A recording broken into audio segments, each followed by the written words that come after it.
Good evening, everyone. I hope my screen is visible.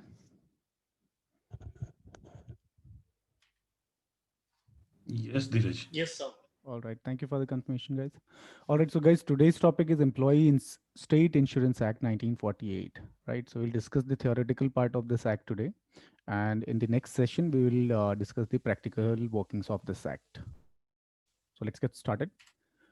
Like I always said, that for every act there is an objective to bring in, right? So employee state insurance act is also having an objective why this act came in existence. So let's first understand what is the objective of this act. So the objective of the act is to protect the employees covered under the scheme against the financial distress arising due to sickness, maternity, disablement, death due to employment injuries, and medical care to the employees and their families. So, the government brought this act to provide the financial assistance and the medical assistance to the employees during these following conditions.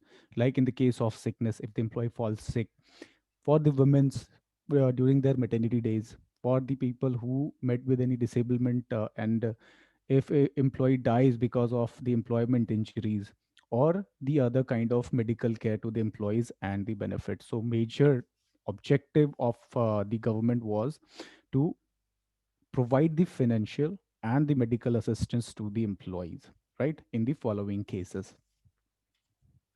So so since this is an act, so it has a applicability criteria for the companies, and there is a eligibility criteria for the employees, right? When we say applicability, it applies on the companies. When we say eligibility, it is for the employees, for their benefit, for the benefits for which the employees are eligible under this act. So let's first understand how the companies becomes applicable under this act. So this act applies to all non-seasonal factories and establishment. So when I'm saying non-seasonal factories and establishment, means those companies, those industries who works for the entire year, for the entire 12 months, right?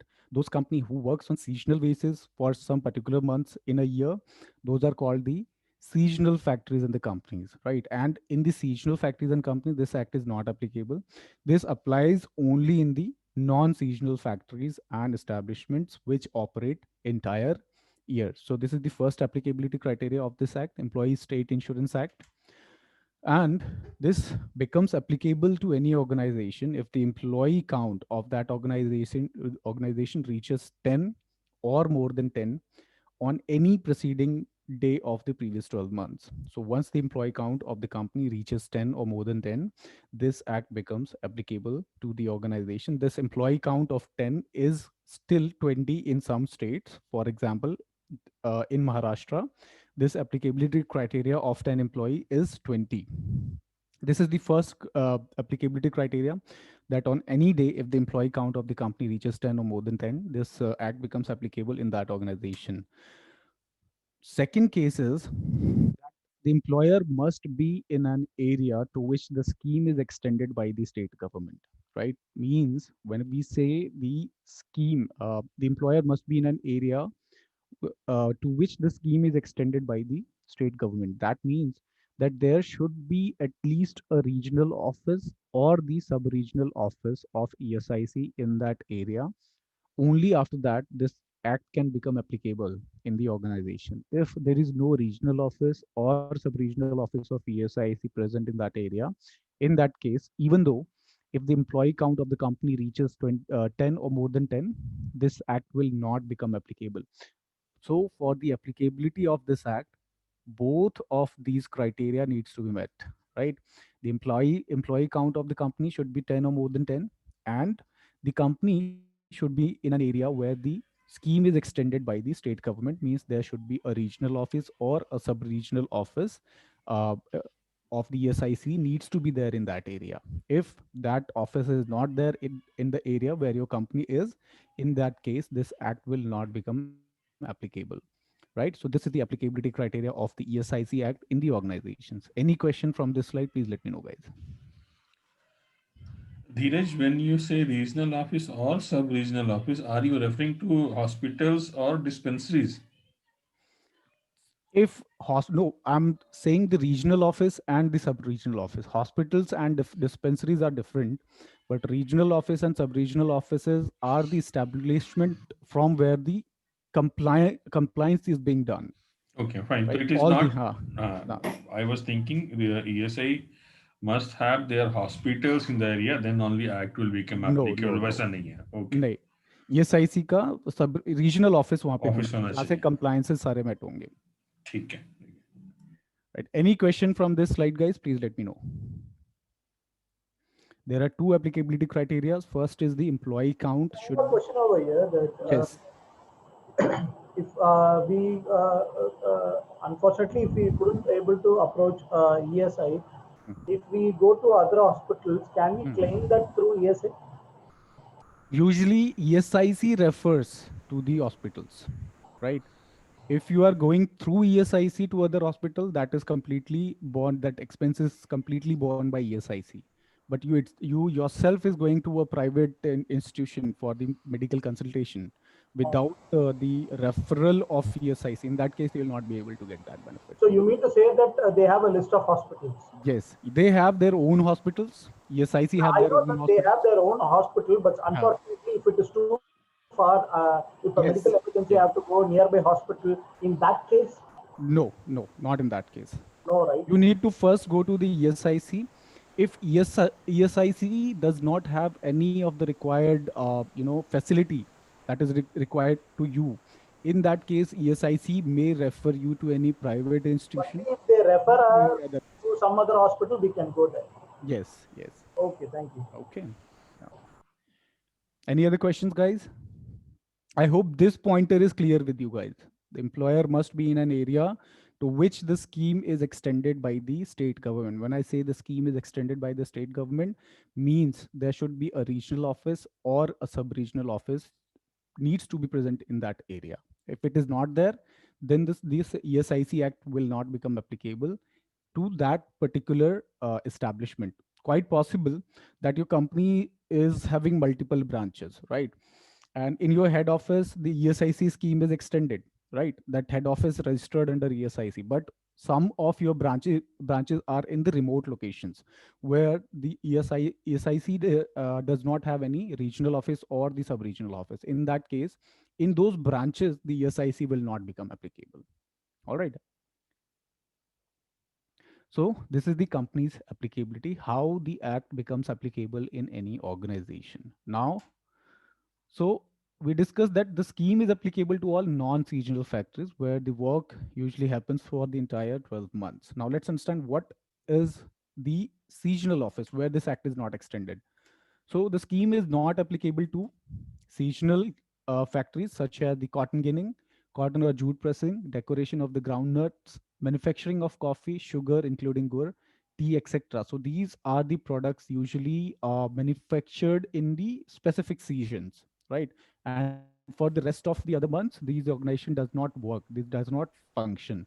So Sir, that may I is know why though these domain are not comes under this? see, like for the production of sugar, for the production of tea, for the production of ginning, these products, the raw materials for these products are available in some seasons only, right? And that is why these organization does not function for other months where these products are not available.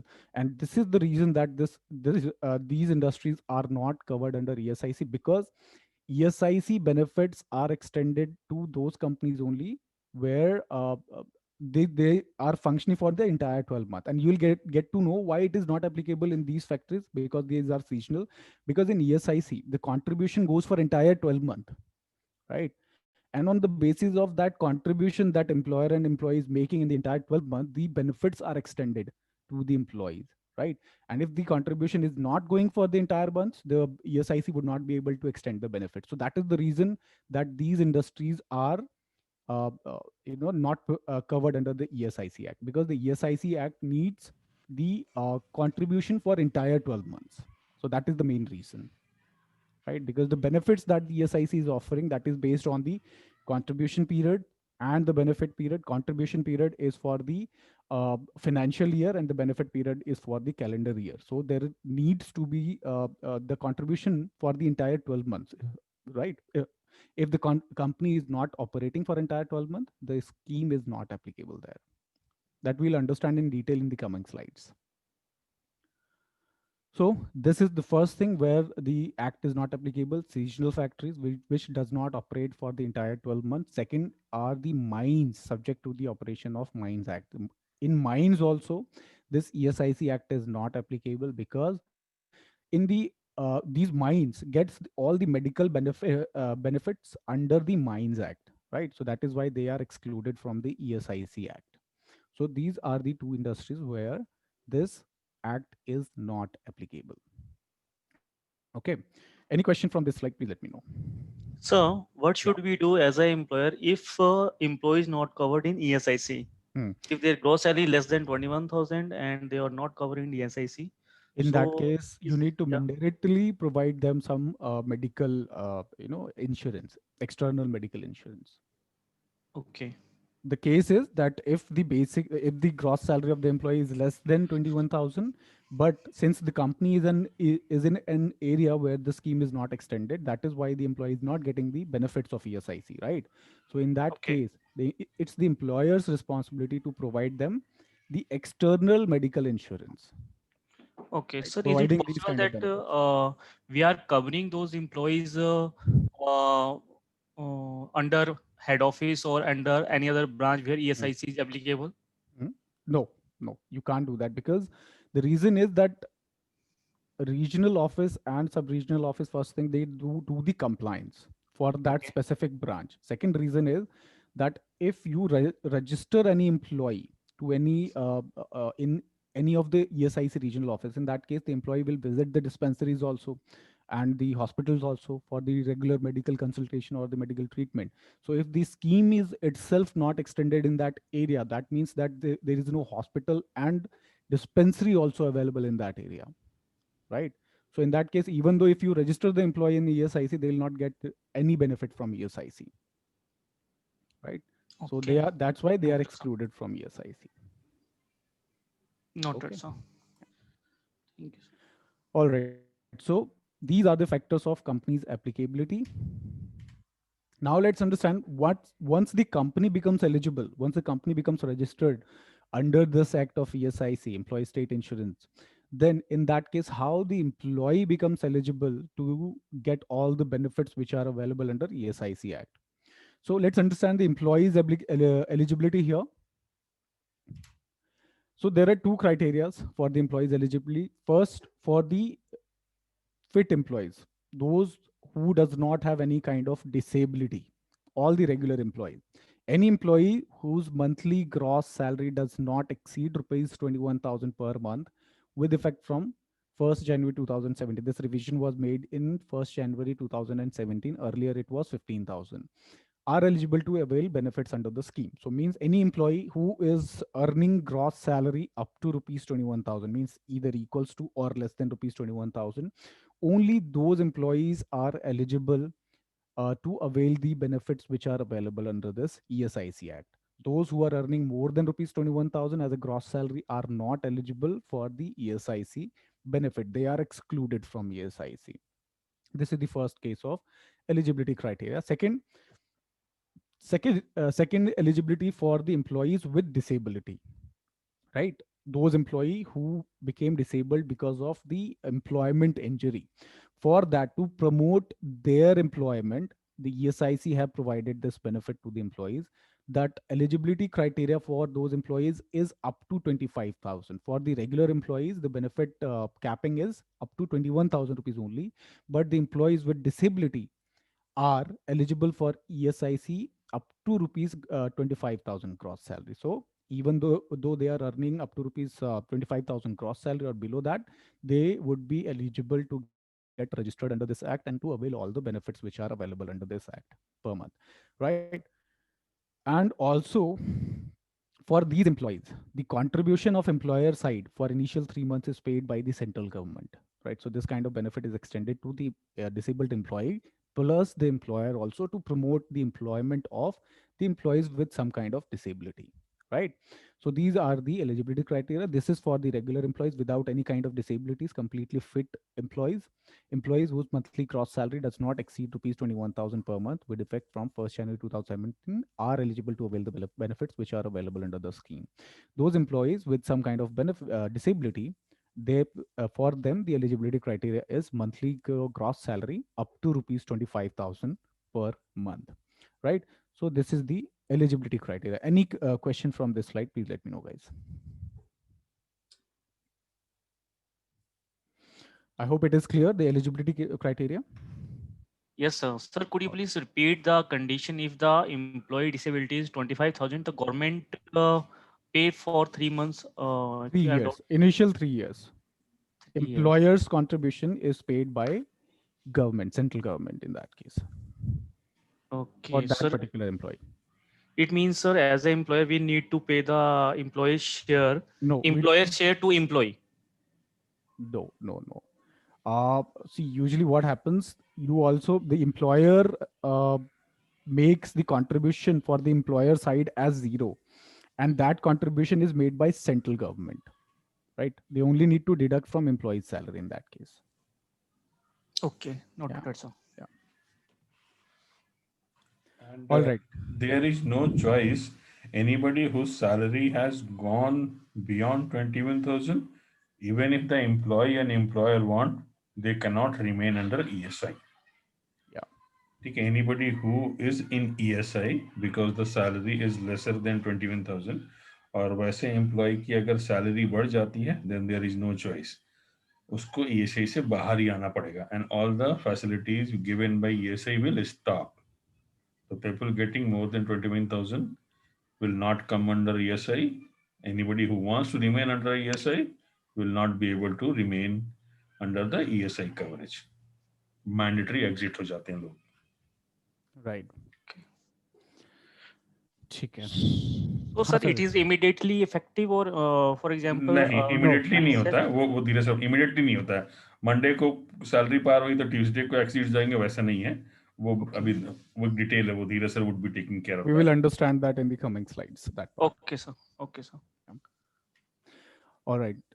So since the employee becomes eligible, and like I said, PF and ESIC both extends the benefit on the basis of the funding done by employer and employee. All the contributions that the employer and employee is making in ESIC, all the benefit which the ESIC is extending to them is done on the basis of that contribution made by them, right? So now let's understand what is the contribution criteria, what are the contribution rates of employer and employee, and how do they calculate their contributions. So contribution, the scheme is funded by employees contribution, by the contributions raised from the employees and employers of the covered establishment. The rate of contribution are as under: total contribution made by employer and employee for one employee in a month is 4% of the gross salary, right? 4% of the gross salary, in which the employer's contribution is 3.25% of the gross salary, whereas employee's contribution is 0.75% of the gross salary. So this is the contribution criteria. Total contribution rate is 4% of the gross salary, in which the employer contributes 3.25% of the gross salary and the employee contributes 0.75% of the gross salary. This 0.75% of the employee's contribution is deducted from their gross salary, and this 3.25% of the gross salary is contributed over and above the gross salary by the employer. So this contribution comes in the cost area over and above the gross salary of the employee, and this contribution is deducted from employee's gross salary only, right? Any question on the contributions, please let me know, guys. Okay, one question I have in from this previous slide of eligibility. So the eligibility criteria of employee is rupees 21,000 per month, right? Once employee gets enrolled in a company and that employee become eligible for ESIC, right? And he works for a month, and because of overtime, his salary goes beyond rupees 21,000, because of overtime, or because of any other kind of pay, like any of arrear or any of Incentive या incentive. bonus. हाँ. So because of any other kind of pay, if the employee's gross salary goes beyond rupees 21,000, in that case, does the employee needs to be excluded from ESIC, or the employee will remain in the ESIC? Is there anyone who would like to answer that? Eligible for ESIC, so. Okay.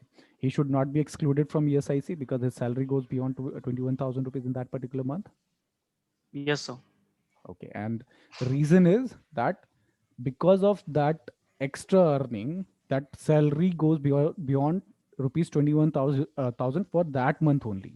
But his fixed salary is still there, still below or equals to rupees 21,000. Till the time his fixed gross is not increasing beyond rupees 21,000, the employee will remain under ESIC, right? Even though his monthly gross earning is going above 21,000 because of other earnings, right? And the day his salary goes beyond rupees 21,000 because of a salary increment, a salary hike, on that day, from that day, the employee will be considered for the exclusion from ESIC, right? But for that exclusion also, we need to consider the contribution period, and that we'll discuss in the coming slides.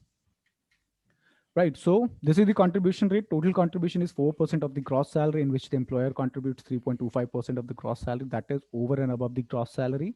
And employees' contribution rate is 0.75% of the gross salary. That is deducted from the employee's gross salary. Contribution and benefit period, like we have discussed in the beginning only, why seasonal factories are excluded from ESIC, because ESIC have these two things, contributions and benefits, for which they have some decided some periods also, right? For 6 months, in 6 months span of time, they have divided the entire year, in which the employee and employer both need to contribute, right? So that is why the seasonal factories are excluded from ESIC, because they are not able to contribute for the entire year, right? But ESIC is providing some benefit. Since the employee is contributing, there is a contribution going for the employees, means the employees is eligible for the benefits, and ESIC is extending benefits on the basis of contributions made by employer and employee. What kind of benefits are available under ESIC? So there are two kinds of benefits which are available under ESIC. First is the medical benefit, second is the cash benefit, that is also known as the sickness benefit, right? So medical benefit, what is medical benefit? Medical benefit is the benefit of medical consultation. If employee falls ill, or their family member falls ill, and they needs any kind of medical consultation, or they need to visit doctors for the consultation, that is the medical benefit, that it is entirely covered in ESIC. They can visit ESIC hospital, they can have a consultation from the doctors, and the entire treatment from the hospital itself, right? And that is completely free from ESIC, and the IP is eligible from day one for this benefit, medical benefit. Another benefit is the cash benefit, right? Given to compensate the loss of wages in contingencies, means in case the employee falls sick, falls ill, and he's not able to work, he's not able to go to his workplace, right? He is absent, the doctors have advised him to take rest at home. So in that situation, the person is not going to work, and if he's not going to work, there could be the loss of pay, right? The salary can be deducted from his salary if he does not have any leave balances. So if there is any deduction from his salary because of sickness, because the doctor advised him to take rest, and because of that advice he have taken rest, and the salary is deducted by the employer, in that case the ESIC provide this cash benefit, but that is called the sickness benefit, in which they compensate the employee for that loss of wages, whatever salary that is deducted from the employee's total salary in that month because of the loss of pay, that ESIC compensate that amount to the employee, right? And these cash benefit, medical benefit is very simple, that the employee can avail all the medical benefits, all the medical facilities which are available in ESIC. Second is the cash benefit, which is a vast area. There are multiple type of cash benefits, and for each cash benefit there is some eligibility criteria, there is some capping given for the benefit, that maximum this much amount will be given by ESIC to the employee in that particular case, right? So what kind of cases are there for the cash benefit? Like the employee falls sick. Second is the extended sickness benefit, in which the employee falls sick because of some of the particular diseases, or for the medical this, or for the maternity benefit, sickness benefit, death benefit. There are multiple type of benefits which are available, in which ESIC compensate the employee, right? So let's discuss all these benefits in detail in the coming slides. Contribution period and benefit period in ESIC. There is a contribution period and there is a benefit period, right? This is the contribution period and this is the benefit period. Like I said, contribution period is divided in 2 half-year time of that entire financial year, right? April to September, October to March. These are the 2 6 months contribution period that is divided in a part of 6 months, 2 half-yearly contribution period. Then the second one is the benefit period. That is divided, that entire calendar year divided in the two parts, from 1st January to 30th June and 1st July to 31st December. Right. Now, what is the difference between the contribution period and the benefit period? So, contribution period is the period in which the employee is making contributions, right? From April to March, it would be considered as a contribution period. And the benefit period is where the employee can get benefit, the cash benefits I'm talking about. The employee can get cash benefit from ESIC for that, in that particular period only, from the contributions made in this contribution period. Like for an example, the employee falls sick in the month of March, right? Employee falls sick in month of March and he remains absent from work for 10 days, and his 10 days salary got deducted by employer. So now he wants to claim that 10 days salary from ESIC, right? So how ESIC will compensate that 10 days salary? So that compensation is done on the basis of average daily wages calculated by ESIC. And how the ESIC calculates that average daily wage? That calculation is done on the basis of this contribution period. So if the employee falls sick on March, in March month, means that is, this is the benefit period where the employee wants benefit 1st January to 30th June. So in that case, to provide the benefit in this period, the ESIC will check the contributions made by the employee in this contribution period, 1st April to 30th September. So the ESIC will check the total salary of the employee, the total earned gross wages of the employee in this particular month, and divided by total number of working days of that employee in this particular contribution period. And that's how they calculate the average daily wage of the employee, and then they provide the benefit to the employee in this particular month on the basis of the average daily wages multiplied by number of days of benefits, right? Same works for this benefit period also. If the employee falls sick or wants to apply for any other kind of benefit in this period, then the ESIC will check the contributions made by the employee in this particular contribution period from 1st October to 31st March. So whatever contribution that employee is making in the contribution period, they can get the benefit in this benefit period only, right? So this is contribution period and benefit period. Any question from this slide, please let me know, guys. Yeah, I have a question. Please ask. Yeah, so like to avail these benefits, do Hmm. they have to prove some document also? I mean, like say some medical. Everything is done by ESIC itself, because they can only take this benefit if they are taking the medical consultation from ESIC itself, right? Okay. So if for any sickness or for any other reason, if the employee is visiting ESIC hospital, the Mm-hmm. ESIC doctor will suggest them that you need 10 days rest, right? Okay. The doctors, if the doctor is suggesting, he is aware that the employee needs a rest, right? So they make the documentation part, they prepare the certificates of the employee, and they Okay. extend the benefits itself. In some cases, there is some verification required from employer side, right? Okay. Whether they have received salary for these absent days by company or not. So the company needs to confirm for these absent days we have not provided him any salary. So in Mm-hmm. that case, if the company is certifying that we have not provided any salary, then only the ESIC will extend this benefit, the cash benefit. If the company has provided him the salary, then Mm-hmm. ESIC will not extend that. cash Okay. benefit. Okay. So Okay. either he will get either like the become salary, Yes, or he will get the cash benefit, cash right? benefit, exactly. Okay. Okay. And second thing, like you Hmm. said that ESI. So is there any limit, like if somebody falls sick, and is there any limit of Yes, yes. amount? Okay. Like I So what said, is for that? each benefit, there is some eligibility criteria. There Mm-hmm. is some benefit capping also, and the Mm-hmm. capping of the benefit duration as well. So we'll Okay. understand each benefits one by one, by Okay. understanding their eligibility criteria. What is the eligibility criteria? How many number of days of contribution is required to avail that benefit? What is the Mm-hmm. maximum limit of contribution benefit amount, and the duration capping as well. We'll discuss one by one in the coming Okay. slides. Sure. Dheeraj Thank. Yes, sir. एक एक slide back जाना जहाँ पे दोनों benefit लिखी हुई है. हाँ.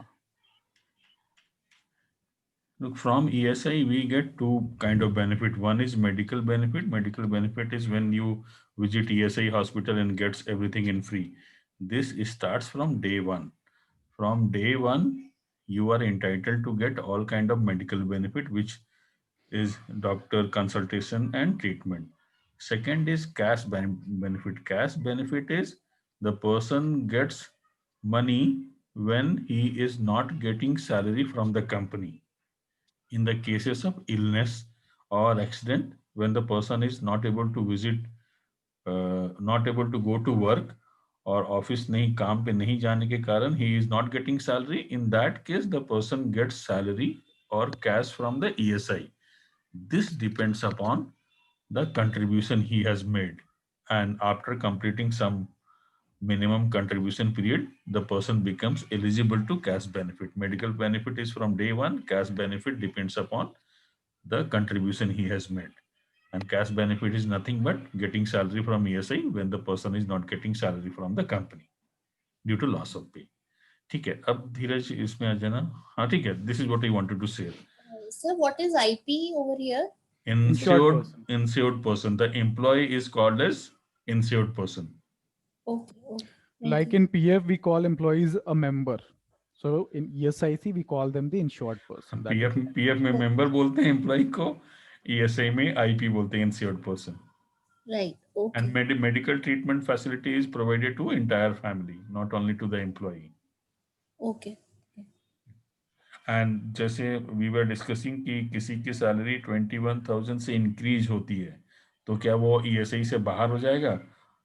कंट्रीब्यूशन पीरियड में वो बाहर नहीं हो सकता है.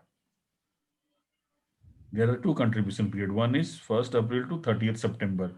अगर किसी की सैलरी मई में 21,000 क्रॉस कर जाती है, तो उसकी नो डाउट वो तो ईएसआई से बाहर हो गया, लेकिन कंट्रीब्यूशन बंद नहीं होती है उसकी. The person has to contribute till contribution period. September, even if the person's salary has gone beyond in the month of May, the person has to contribute till 30th September. Okay. Similarly, if the person is in the second contribution period, which is from 1st October to 31st March, and the person's salary has gone beyond in the month of November, contribution will go till March. Okay. And sir, he can take medical benefits till September. yes. No medical. Okay. See, if the employee becomes uh, out of coverage, so whenever an employee gets any salary hike, and because of the salary hike, if we are marking them exit from ESIC, that is called the out of coverage, right? So if the salary of employee gets increased in the month between April to September, so in that case he need to contribute till September. And if he contributes till September, he can avail the benefits from 1st January to 30th June. So that is the contribution period, and this is the benefit period only, right? So for this period, he can avail the benefit in this period only, not in that particular The, Okay. the, period. the person can avail both the benefits, Dheeraj, the medical and cash both. No, not the cash, but medical one. Medical he can avail. हाँ, Okay. हाँ. Okay. ठीक है. Noted, sir. Because if he is already out of the coverage area, in that case the cash becomes inactive. हाँ, And if क्यों he also leaves, that case also the cash becomes क्यों inactive. क्यों मैं पूछा, मई में उसकी salary ज्यादा होगी, Hmm. लेकिन वो सितंबर तक कंट्रीब्यूट करेगा, तो क्या मई के बाद वो हॉस्पिटल जाके डॉक्टर से नहीं कंसल्ट कर सकता है? कर सकता है सर। तो मेडिकल बेनिफिट है, मेडिकल बेनिफिट रहेगा, कैश बेनिफिट नहीं रहेगा। कैश बेनिफिट नहीं रहेगा। ओके, ठीक है guys, so this is the contribution period and this is the benefit period. Any questions from this slide? Any further questions? Why it is like this contribution period and benefit period? It's ESIC's criteria to extend the benefit, to calculate the benefit, how much benefit they want to extend to the employee. That is the reason. in fact, Supreet, ESI is paying cash.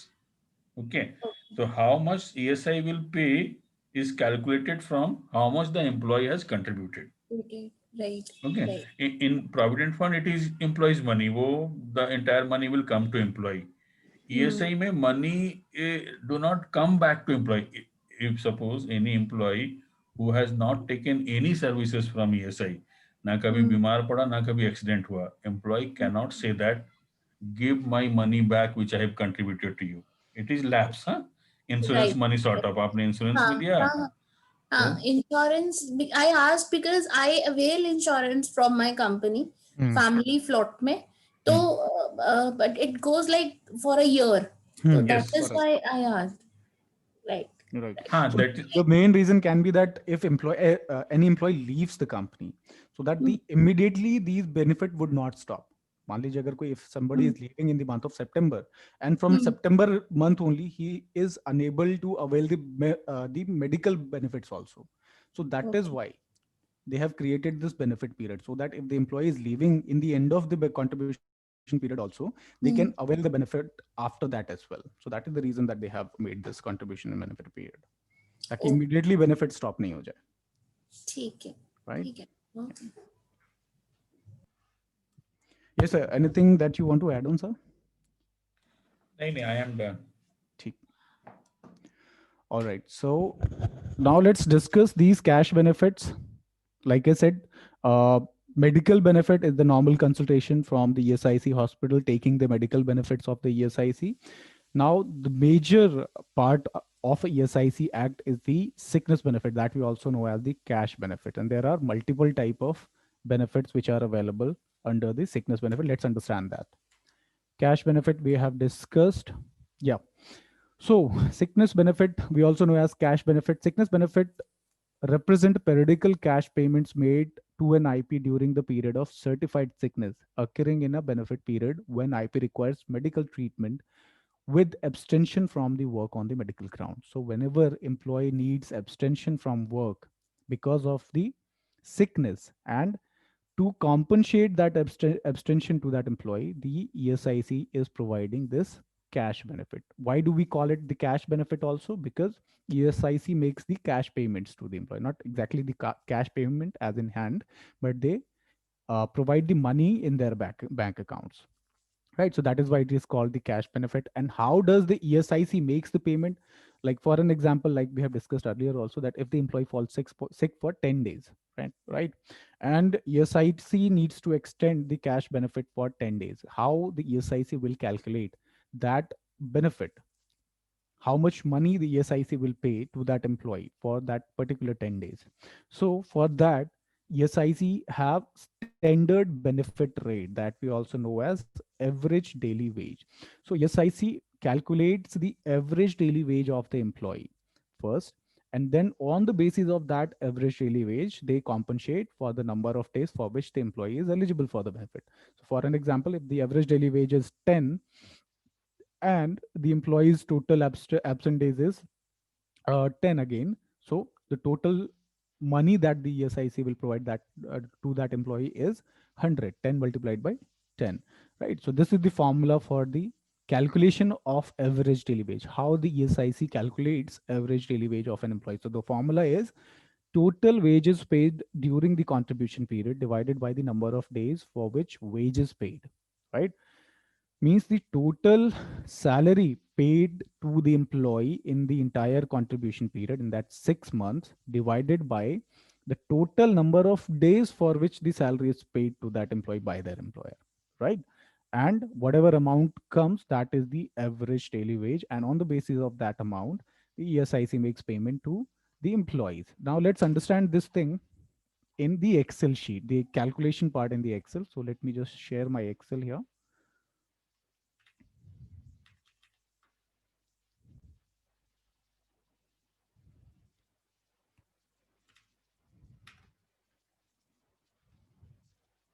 Okay, I hope my Excel is visible. So here we are going to calculate the average daily wage, and just for an example, I have taken, so let's make everything blank first. Let's make everything blank. His paid salary is this, attendance is this, salary is this. Okay, so this is the calculation criteria we have. Like we have discussed that the average daily wages is calculated on the basis of total salary paid to the employee in the entire contribution period. So the contribution period, for example, I've taken is April to September. So whatever salary is paid to the employee in this contribution period will be divided by total number of days for which the salary is paid to the employee, right? So the total paid, here I'm talking about the paid salary, which is paid to employee, not the fixed salary, right? So the sum of total salary paid to this employee in this entire contribution period is this amount, 75,968. And this is the number of days. Like for an example, in the month of April, the salary paid to this employee was for 31 days. For the entire month, he got the salary. But in the month of August, there is some deduction in his salary, and this is his paid salary for 25 days. On the basis of this, we have calculated total number of days for which salary is paid, and this is the total salary paid in this contribution period. Now, what is the formula for the calculation of average daily wages? The formula is total salary paid to the employee in the entire contribution period divided by total number of days for which the salary is paid to the employee, right?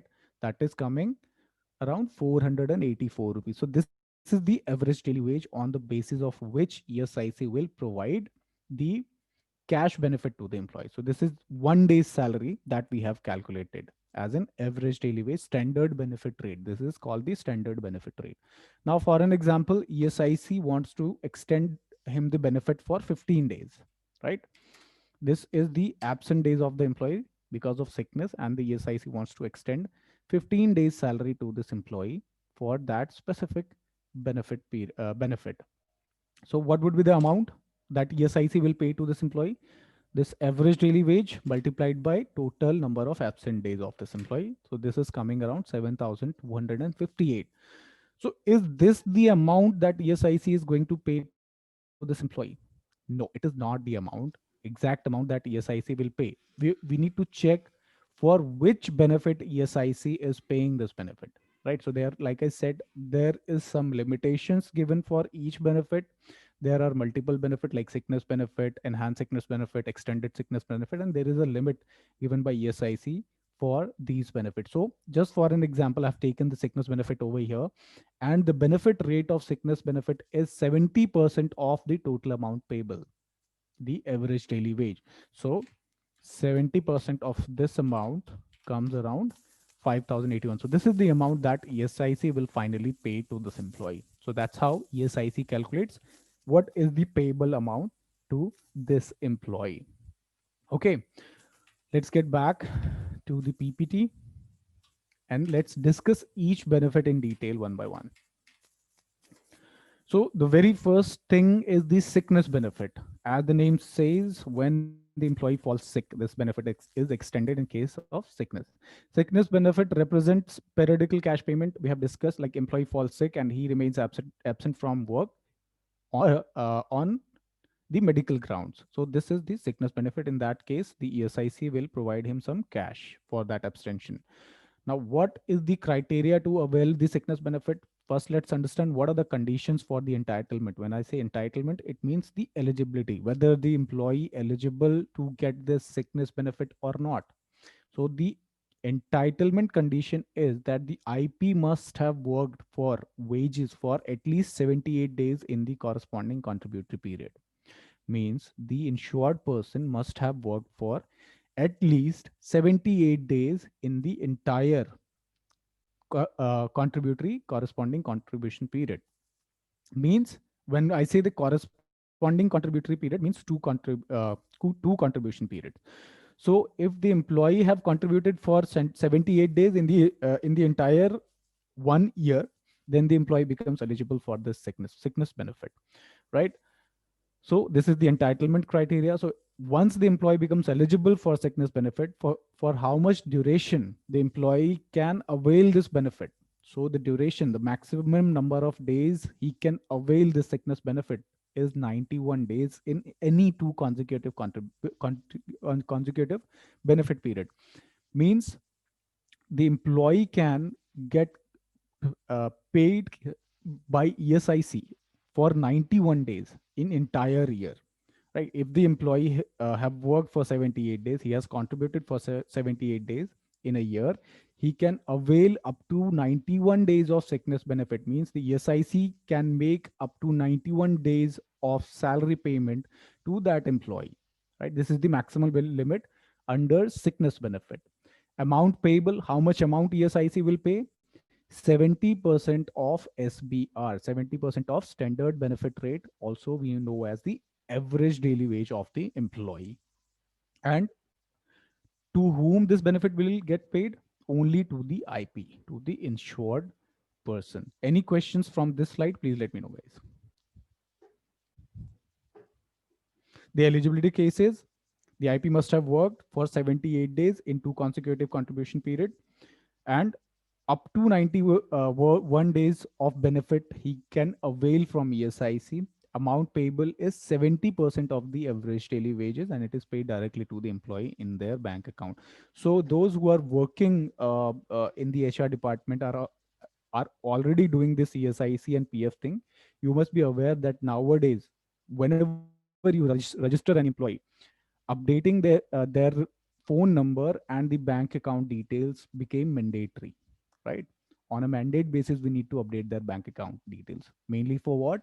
So that ESIC can credit this cash benefit directly into their bank accounts. Okay. So this is the first benefit, that is called the sickness benefit.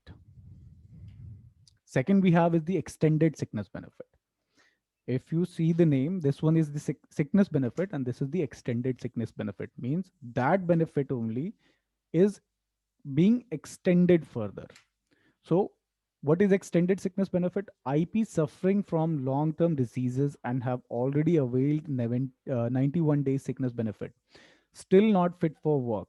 For that, a provision for paying sickness benefit for an extended period of up to 2 years. Means the IP is suffering from long-term diseases. Which long-term diseases? This is specified by ESIC itself on their website. So if the IP is suffering from long-term diseases and has already availed this benefit, has already availed sickness benefit, have already availed 91 days of cash benefit, in that case, the IP can avail this extended sickness benefit. But what is the criteria to avail this extended sickness benefit up to 2 years? The criteria is the IP must be suffering from 34 specified long-term diseases like TB, leprosy, etc. Right? And these 34 diseases has been displayed on the ESIC website. I'll show you that as well. So the IP must be suffering from these diseases, and if he is suffering from these diseases and already availed that 90 days of benefit, 94 days of benefit, he has already availed the normal sickness benefit. In that case, the IP can avail this extended sickness benefit. But what is the condition for the entitlement of this benefit? The IP must be in the employment for at least 2 years and should have paid contribution for minimum 156 days in the preceding four contributor period. Means in the previous 2 years, the IP must have contributed for at least 156 days, right? If the IP has contributed for at least 156 days in previous 2 years, the IP is eligible for this extended sickness benefit. If he has not contributed for at least 156 days or more, the IP cannot avail this extended sickness benefit. His benefit will stop to this benefit only, the sickness benefit only. But if we want to avail the extended sickness benefit, in that case, the ESIC will check this criteria.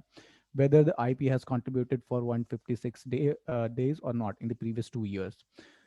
If the IP has contributed, means he is eligible for this extended sickness benefit, and the ESIC will provide extended sickness benefit up to 2 years after this 91 days, like 91 days plus 2 years extended sickness benefit the ESIC will provide, means it will pay him cash salary for up to 2 years if the IP is suffering from these 34 specified long-term diseases.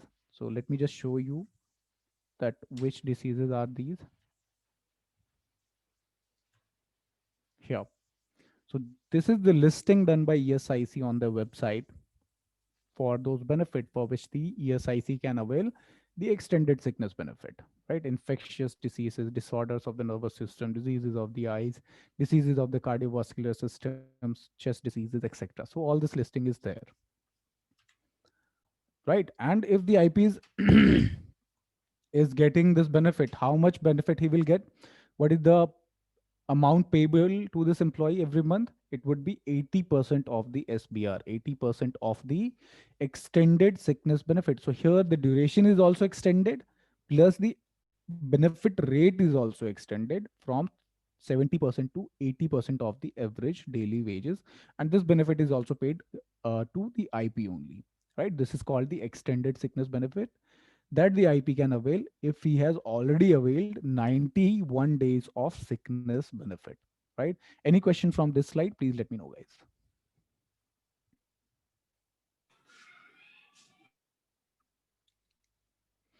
Okay, I think there's no questions coming up. Shall I move further? Hope this is clear.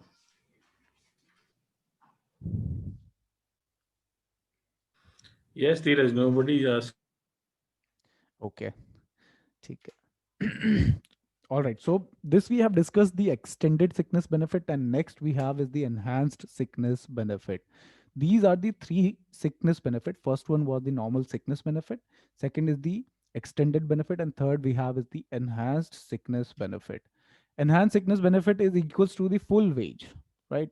In the extended sickness benefit or normal sickness benefit, there was a limit of 70 or 80% of average daily wages. But in the enhanced sickness benefit, the benefit amount is 100%, means full salary will be paid to the employee.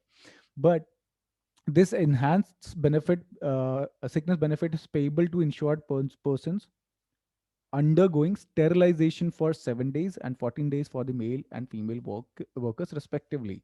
Means this enhanced sickness benefit is paid only for the like if the male or female are going for birth control operations, right?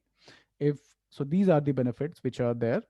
So if the woman is going for the this kind of operation, they'll get 14 days of benefit, and if the man is going for this kind of operation, they'll get 7 days of benefit. And for the 7 days and 14 days, ESIC will make full payment to the employee, right? And the conditions for the entitlement of this benefit is that IP must have worked for wages for at least 78 days in the corresponding contributory period, and the amount payable is SBR, means the standard benefit rate, 100% of the standard benefit rate. There is no rate specified, and the payment will be done to the IP only. Okay, this is mainly given to the male and females if they are going for the family planning operations. All right. So this is the third benefit, that is the enhanced sickness benefit. Fourth we have is the maternity benefit. Maternity benefit. Any questions till now, guys? Please let me know. We have completed 3 benefits till now: sickness, extended, and enhanced sickness benefit. Okay, I think there's no question. So at any point, if you feel you want to ask, just unmute yourself and please ask your questions, guys. All right, the fourth benefit we have is the maternity benefit. Maternity benefit is cash payable to an insured woman for a specified period of abstention from work due to confinement, miscarriage, or sickness arising out of pregnancy, premature birth of child, or miscarriage. So maternity benefit is the cash payment done to women employees if they are going for abstention from work due to the confinement, due to pregnancy, due to miscarriage, or due to the premature birth of child, etc. So anything which is related to maternity, if the women is going for abstention from work, the ESIC extend them the maternity benefit, means all that salary will be paid by ESIC for that maternity benefit period, right? Confinement. Here, what does this word confinement means? Confinement means labor resulting in the delivery of a child, living or dead. Means the delivery of child, whether the child is alive or dead, that is called the confinement for a successful delivery, right? Eligibility. How the women employee becomes eligible for maternity benefit? Payment of contribution for at least 78 days in one or two consecutive contribution periods. So if the women employee has worked for at least 70 days in one or two consecutive contribution period, means if the women employee has worked for 70 days in 6 months or 1 year, the women employee is eligible for the maternity benefits under ESIC. When to claim?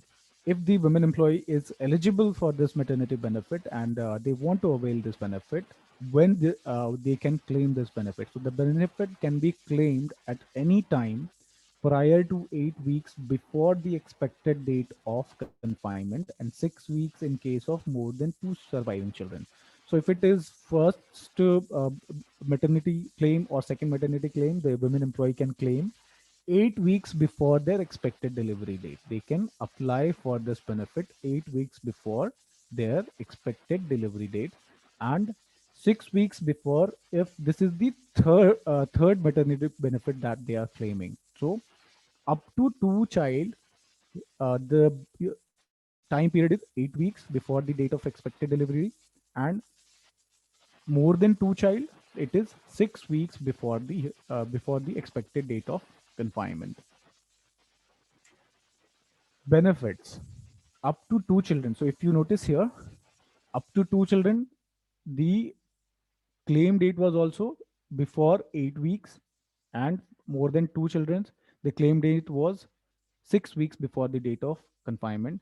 And benefit is also segregated like this only. So up to two children, the benefit is full 26 weeks of leave. So if the woman is applying for maternity benefit first time or the second time, the benefit will be given as 26 weeks of maternity leave. And if the woman is applying for the third maternity benefit or more than that, the benefit is limited up to 26 weeks only. Post second children, this benefit gets limited to 26 weeks only. So this 12 weeks only. So this 26 weeks leaves is valid up to two surviving children's only. And post that, it becomes limited to 12 weeks only. So these are the benefits of the maternity benefit. This 26 weeks up to two children, more than that, it is limited to 12 weeks. Commissioning and adoptive mother. So these are the cases of the maternity where the mother itself is claiming for this maternity benefit. Now the other cases are commissioning and adoptive mother. If it is a case of surrogacy, then, and if it is a case of adoption, if the mother is adopting a children, in that case, how much maternity benefit will be extended to the women employee? So the benefit will be extended up to 12 weeks of maternity benefit in case of commissioning and adoption also. But in case of adoption, the age of child should be less than 3 months, or less than 3 months, and the adoption should be legal. Means all that paper work should have been done for that adoption for that particular child, right? Only after that the women employee can avail maternity benefits in case of adoption. Then payment of maternity benefit. If the women is eligible for the maternity benefit, by which rate ESIC will pay this maternity benefit to the women employee? The benefit rate is full wages. There is no percentage.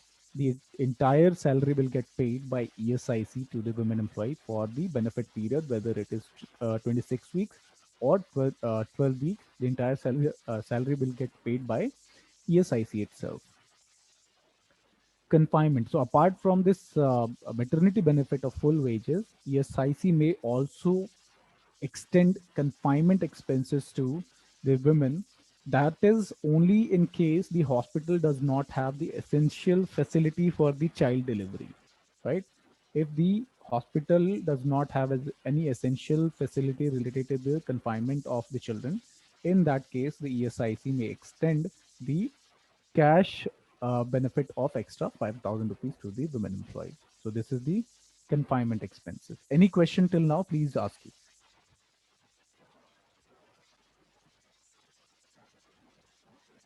Okay, I think there's no question. So, Yeah.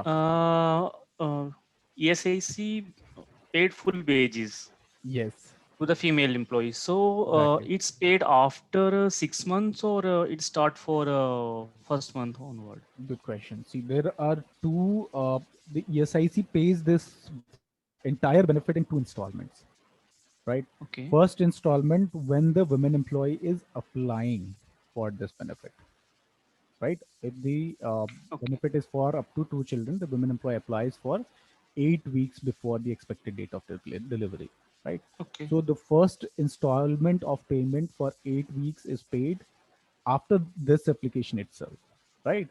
And the Right, second sir. installment of the payment of the remaining 18 weeks is paid after the confinement, after the delivery, when the woman provides the certificate of confinement that the delivery is successful.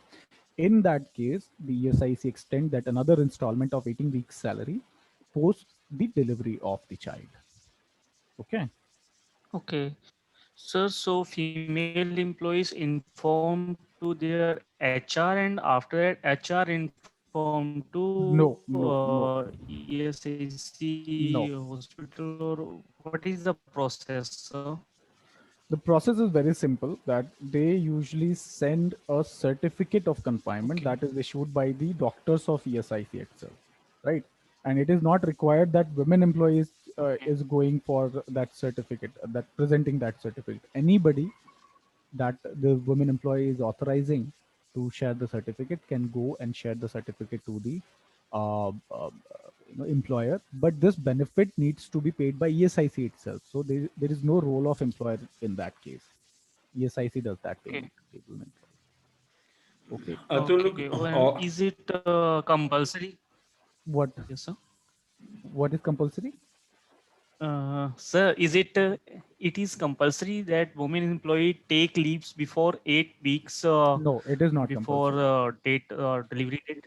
It is not compulsory, Okay, though she this can take criteria. 26 weeks. She can take 26 weeks in one go also, like entire 12, uh, the benefit for the 12, 26 weeks in one go after delivery also. She can claim that. Okay, okay, sir. ठीक है. Understood, sir. Okay, what law is saying, Atul, Yes, delivery sir. Date से 8 week पहले one can apply for maternity. उससे पहले नहीं apply कर सकते, 9 week से पहले अप्लाई नहीं कर सकते. But there Okay, are many works which women are continuing from home. मतलब 8 week पहले ही लीव जरूरत पड़े, ऐसे केसेस बहुत कम आते हैं. So, if the woman is feeling that she is not required to go on leave, she can continue working. और वो 2 week पहले भी लीव अप्लाई कर सकती है. But law makes her eligible to apply for leave 8 weeks before the expected date of delivery. She has right to apply for leave. उससे पहले नहीं कर सकती. उसके बाद कंटिन्यू करना तो करे, डिलीवरी के बाद भी लेना चाहे तो she can go take entire leave after delivery also.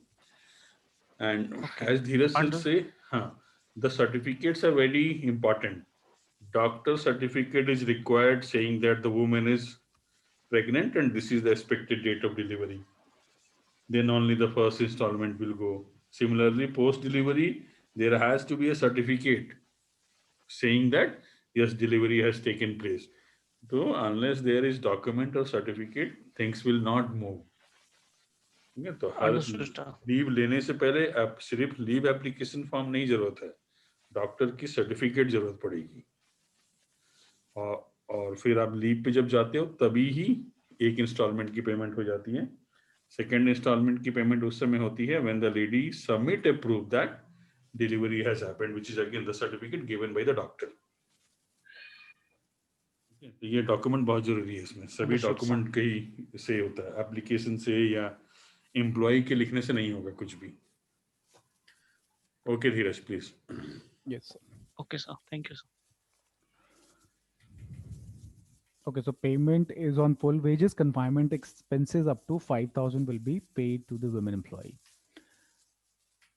Then there are cases of miscarriage. In case of miscarriage, the 6 weeks immediately following the date of her miscarriage or the medical termination of pregnancy will be extended for the women employee. So during the maternity benefit period of 26 weeks, on any day if the miscarriage happens, from that day, the benefit will become applicable for the immediately following that day for up to 6 weeks only, like for the period of 26 weeks. In between, if the miscarriage happens, from that day, the benefit will get limited for next 6 weeks only, not the complete 26 weeks, right? So that is the case of miscarriage in the maternity benefit. Then sickness arising out of pregnancy, in addition, up to 1 month extra benefit will be extended to the women employee. So in case if the women employee falls sick, right, after the pregnancy, after the delivery, she falls sick, and even after availing the entire 26 weeks of maternity benefit, she's not fit to work, the maternity benefit can be extended extra 1 month from that day, that the sickness arising out of pregnancy. Then death of insured woman leaving behind the child.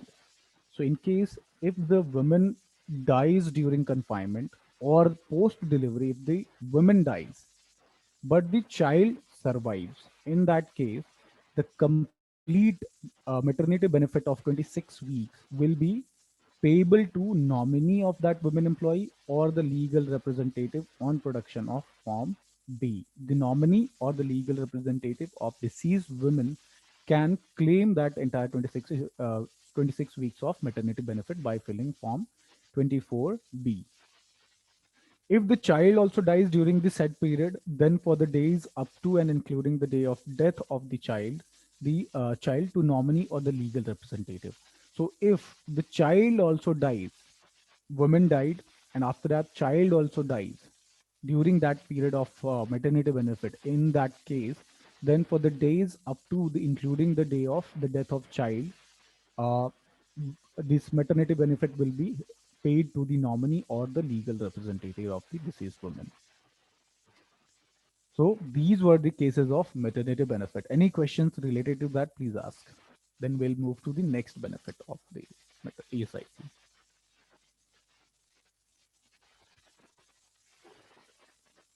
ESIC Hmm. benefit is specially for privates in private sector, not in government Not in sector. government sector. It is not applicable where the central power is there. Not in the government sector, not in the mines also. Okay. Okay. Yeah. Okay, This sir. is only for the private sector. Okay. All right. So we have done the maternity benefit. Now the next is the disablement benefit. So there are two type of disablement benefit in ESIC. First is the temporary disablement benefit. In short, it is TDB. Temporary disablement benefit, as the name suggests, it is the benefit payable to an employee who suffers employment injury or the occupational disease and is certified to be temporarily incapable of work. Temporarily incapable of work means the person is incapable for a duration only, and there is a scope that the person will start working normally after that period. So that cases are known as the temporary disablement benefit, TDB, right? Where the person became disabled because of the occupational disease or the employment injury. What is employment injury? So personal injury to an employee caused by accident or the occupational diseases arising out of and in the course of employment, being in insurable employment, whether the accident occurs or the occupational disease is contracted within or outside the territorial limits of India. So if the employment injury is the injury which is caused because due to an accident or due to an occupational diseases arising in the course of employment, whether that the person was employed in India, or during that accident or disease, the person was outside of India because of the company's work. So both will be counted as the employment injury, right? Eligibility for temporary disablement benefit, which all employees are eligible to avail the benefits which are available under the TDB, temporary disablement benefit. The benefit is not subject to any contributory conditions, and IP is eligible for the from the day one he joins the insurable employment. Like I always say, for the cases of death and disablement, there is no eligibility criteria. The employees are eligible for these benefits from day one entering into the employment. For the disablement benefits and for the death benefit, they are eligible from day one. So there is no eligibility criteria. Accident report, once the employee meets with any kind of accident, it is the responsibility of employer or the HR to submit the accident report in form 12 within 24 hours of the accident. Nowadays, this activity is done online only from the ESIC portal itself. TDB rate, what is the benefit rate of the disablement benefit, the temporary disablement benefit? So the temporary disablement benefit rate is 90% of average daily wages of the employee, right? 90% of average daily wages will be paid to the employee till the time this disablement exists, because this is the temporary disablement benefit and there is no limit. Till the time this temporary disablement exists, this benefit will get paid to the employee by ESIC. Duration of TDB, there is no prescribed limit for the duration of TDB. This is payable as long as the temporary disablement lasts and significant improvement by the treatment is possible, right? So these are the criteria of temporary disablement benefit. Next is the permanent disablement benefit. As the name suggests, this is a case when the employee loses their working capacity, right? They loses their earning capacity, means they become either 100% disabled or 50% or 40%. So some of the part of their body becomes incapable to function. So that is the case called the permanent disablement benefit. PDB is payable to an employee who suffers permanent disablement as a result of employment injury, including occupational diseases, and result in loss of earning capacity of the employee. Duration of permanent disablement benefit. The period given by medical board, if assessment is provisional or for the entire life, is assessment is final. So for how much, for how long this benefit would be extended to that employee who met with the accident and is certified as permanent disabled. So this period is given by the medical board of the ESIC. And if the assessment is provisional, that they have not uh, done the assessment whether the person is permanent disabled or partial disabled, in that case, this uh, benefit usually is extended for the entire life of that employee in case of permanent disablement, whether this disablement is 50%, 40%, or 100%. This will be extended for entire life to that employee. And on the basis of that percentage of loss of earning capacity of the person, the ESIC calculates the permanent disablement benefit rate. PDB rate is calculated as percentage of loss of earning capacity as assessed by medical board or the employment injury code in relation to the total this temporary disablement benefit. In temporary disablement benefit, the limit is 90%. And in case of permanent disablement benefit, the rate can be anything below and up to 90%. Why? Because quite possible this permanent disablement benefit is paid for life, right? So if the disablement is 40%, it can be less than 90% benefit rate also, right? So that is why this PDB rate is given by the medical board and the employment injury code. maximum rate of permanent disablement benefit can be equal to the rate of temporary disablement benefit, that is 90%, not more than that. It can be either equals to 90% or less than 90% of the average daily wages of the person. Under this scheme, permanent disablement benefit, beneficiary are paid 100 rupees as conveyance allowance on their personal visit to branch office for submission of the life certificate once in a year. Those employees who are getting this permanent disablement benefit, they needs to submit a, a life certificate every year to their nearest branch office of ESIC, right? Well, if they fail to submit this life certificate any year, the ESIC usually verifies whether the person is alive or not, right? And to submit this certificate to ESIC branch, ESIC provide them 100 rupees as a conveyance allowance, right? So these are the disablement benefit. Any question from temporary disablement benefit or the permanent disablement benefit, please ask.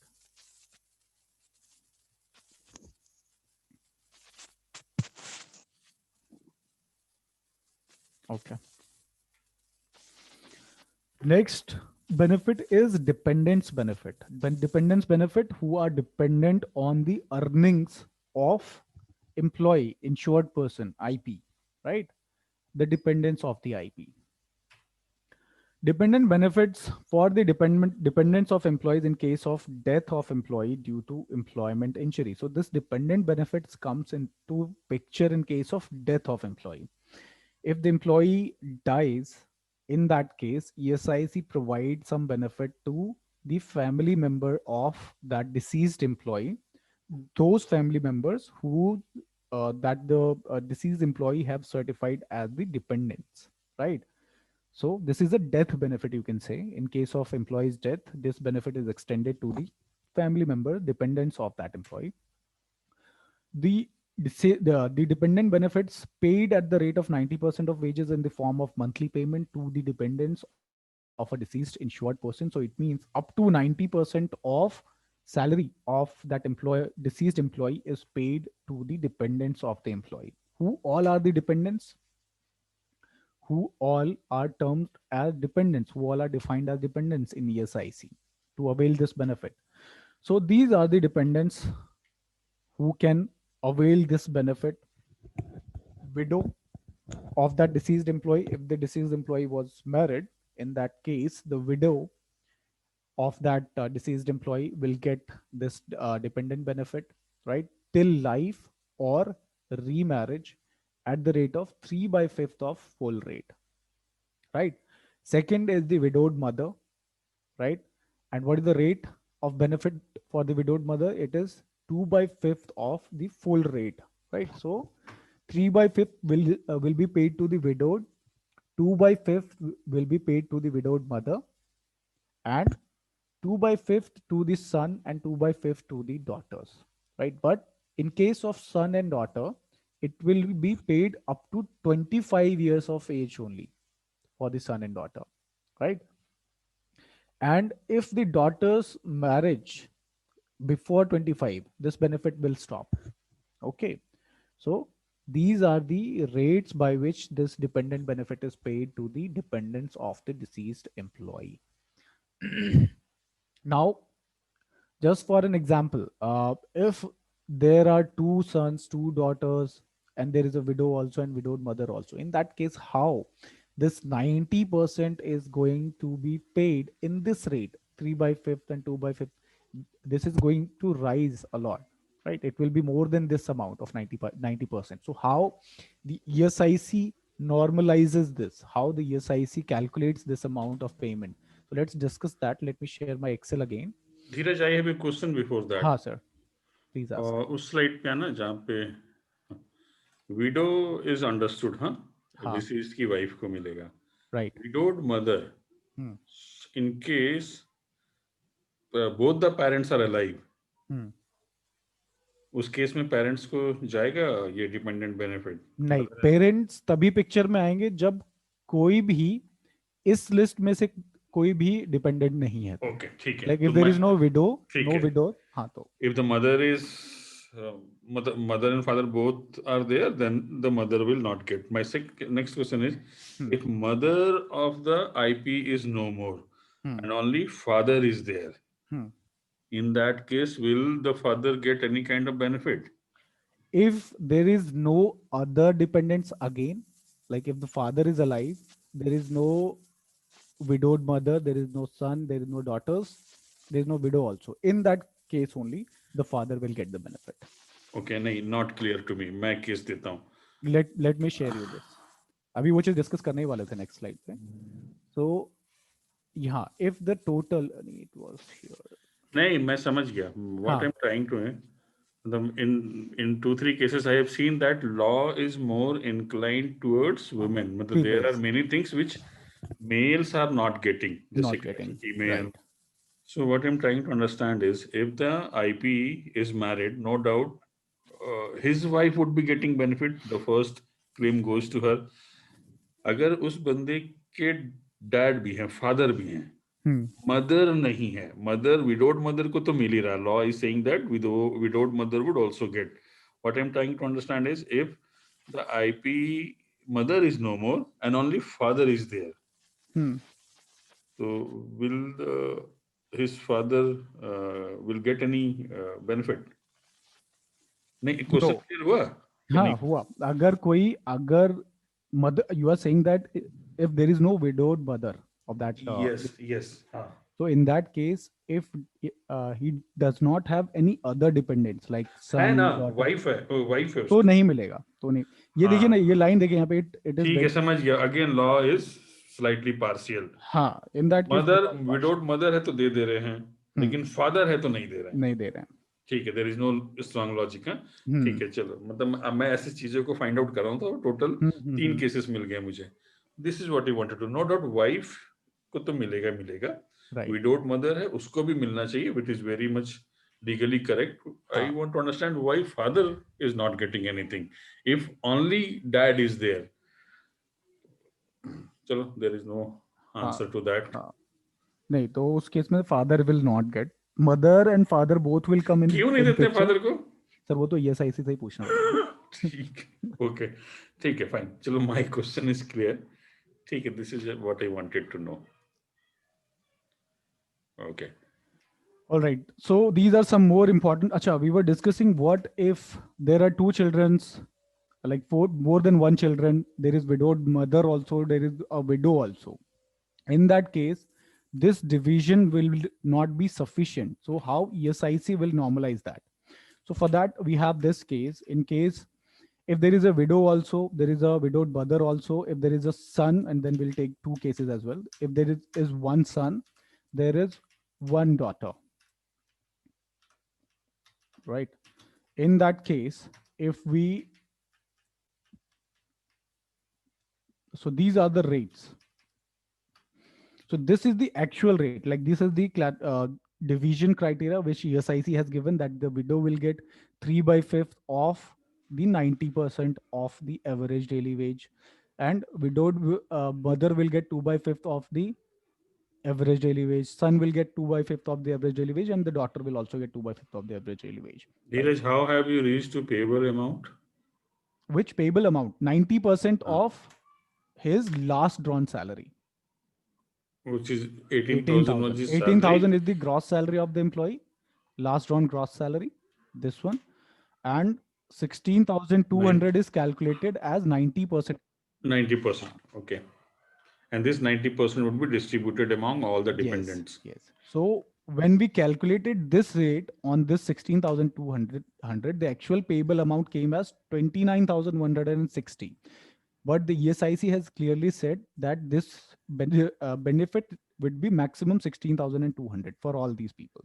So we need to normalize this amount to this only. So for that purpose, what ESIC will do, that the ESIC will divide all these amounts equally in all these dependents. So what they will do is, they will first divide it by 2 as a 50%, and then whatever difference is there. So let's do it that way. Just divide it by 2. So the amount coming as 14,580. if we make it 50% to each of the full benefit, it comes at 14,580. Now, if you see, the maximum payable amount is 16,200, and now we have calculated as 14,580.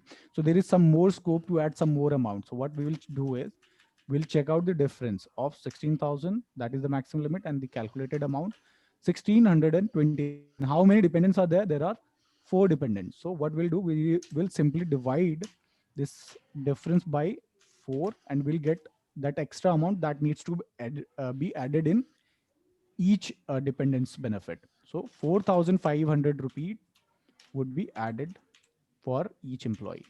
405 for this plus 405 for this plus 405.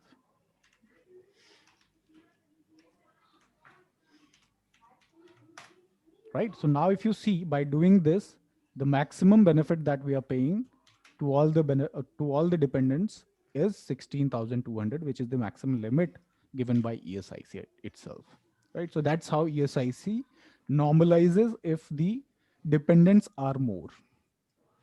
Okay. So I have a two question. Yes. 18,000, it's the last earning gross salary or Last, it's a average salary, sir? this is the last drawn gross salary of the employee. If the employee working only 17 days or 18 days, for example, and his last drawing gross salary is 10,000, then what will happen, sir? Then again, we'll take it like this. And Dheeraj, this is a tricky question. What Atul is trying to ask, Atul, last drawn salary is always the fixed salary. Yeah. Fixed salary. You said that the person has worked for 10 days. So if the person has worked for 10 days, he must have got somewhere around 8,000 or 9,000. We Yes, will sir. not take last earned salary, we will not take. It is Okay. always the last fixed salary. Last drawn salary means जो भी उसकी last salary थी उसे कितनी मिली थी नहीं. हाँ. ठीक है. Vatul has asked, suppose the person has worked for 10 days and he has got only 9,000. We will not take 9,000. His monthly salary was 18,000. So last drawn is last rate of salary. Last fixed salary. Last fixed salary. Okay. Irrespective of how many days the person has worked. उसने 2 दिन काम किया, 3 दिन काम किया, उससे नहीं है, उसे कितनी मिली नहीं है. Last जो rate of salary रहती है. In law, you will heard this term at many places, last drawn salary. For calculating pension, this term will come. For calculating gratuity, this term will come. So it is always the fixed salary. Whatever is the fixed salary of person on the last month, that would be taken. How much the person has earned on the basis of number of days, that would not be taken into account. For calculating any benefit, the rate of salary is taken. Okay, sir. So, okay. Actually, sir, we have earlier discussed only for average salary in PF or that was for that we have discussed for the benefit that we are extending. But this is the death case. In death case, how will you calculate the average salary of the person? Since the employee, like take this case only. If the employee dies on first day of his work, then how will you calculate the average salary of the employee? Understood, so in case sir. of death and in case of disability, we take the last drawn fixed salary, right? Okay. Not the average one. Okay. Okay. Now, suppose there are 2 employees. One has died on the very first month of very first day and his salary was 18,000. This would be the benefit, even if the person has died. Suppose a person has worked for 5 years and then he died and his last salary was 18,000. In that case also, the benefit would be same. In case of death, law cancels all requirement. Then law do not ask how many days he has worked, whether the employee is eligible. The benefits are extended without finding out the qualifying criteria. Death के case में वो average salary वगैरह नहीं निकालेंगे. जैसे धीरज sir ने बोला, अगर first day ही अगर death हो गई तो कहाँ से average salary निकलेगी? नहीं निकलेगी ना. Sir, suppose these employees cover under EPF also. Yes. Then the entire dependent getting the PF of EPF also or only for ESIC? Give me a moment, Dheeraj. I want to ask same question to you. You attended our PF class. Now tell me, if the person has died and was covered under PF, what all benefit the person will get? They are getting both pensions if a widow and sons. Pension, अच्छा, एक तो death के case में ईडीएलआई के insurance amount मिल जाता है, But that is a separate thing, so हाँ, that's a separate thing. But pension में I don't, Dheeraj is the best person to, हाँ, but there are so many people are not there in case of pension. I don't know if I'm right or wrong, Dheeraj. PF के pension में it goes to only wife. wife and son, daughter and son. daughter, children's also, wife and children also. So EPF also provides the family pension, and this is the dependent benefit provided by ESIC. Both are separate entities, so दोनों benefits जाएंगे उनको. Both the benefits will be extended. हाँ, both are separate entities. इन दोनों का कहीं clubbing नहीं होगा. ठीक है, person was paying into ESI and person was paying into PF also, right? So these are two different bodies, two different benefit would be extended. उसने वो तो दोनों तरफ pay कर रहा था, so the person would be getting benefit from both the side. ESI will also provide benefit and PF will also give benefit. Okay. Take it like this: if you have two insurances, तो whenever it happens, तो insurance claim तो दोनों जगह से करेंगे ना. अगर किसी इंसान के पास प्रीमियम दो पे कर insurance रहे हैं तो हाँ, right, तो सेम इसी तरीके से होता है. दोनों अलग अलग एंटिटीज हैं, तो बेनिफिट्स वो जो है दोनों पे करेंगे एम्प्लॉइज को. Okay, and okay, sir. Understood, sir. ठीक है. And sir, could you please explain a little more about 3/5 2/5? I'm not understanding this calculation. This is the part. This is the percentage, you can say. 3/5 of this 16,200 will be paid to widow. Okay. This is the portion, you can say. 3/5 of 16,200. This is the maximum benefit in case of death. The dependent benefit. This is the maximum limit. So the widow will get 3/5 of the maximum benefit. Okay, Widowed so, mother sir, will get 2/5 of the maximum benefit. Okay, Dheeraj, so sir, could you please 3/5 को please- percentage में convert करना, change करना. Yes, sir. Yeah, could you please calculate that it's 9720, how it will come here? क्या चीज? ये जो है ना सर धीरज 972 एक मिनट 3/5 को परसेंटेज में चेंज कर दो, थिंग्स वुड बी क्लियर. हाँ.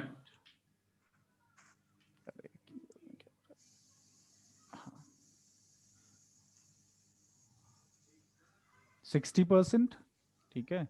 वैसे ही again you can take it as 2/5. That becomes 40%. तो इस तरीके से what ESIC is saying कि 60% of this will 1620. हाँ, Okay, sir. जो है विडो को मिलेगा. 40% of this amount widowed mother को मिलेगा, एंड 40% ही इस अमाउंट का सन को भी मिलना चाहिए, 40% ही इस अमाउंट का डॉटर को भी मिलना चाहिए.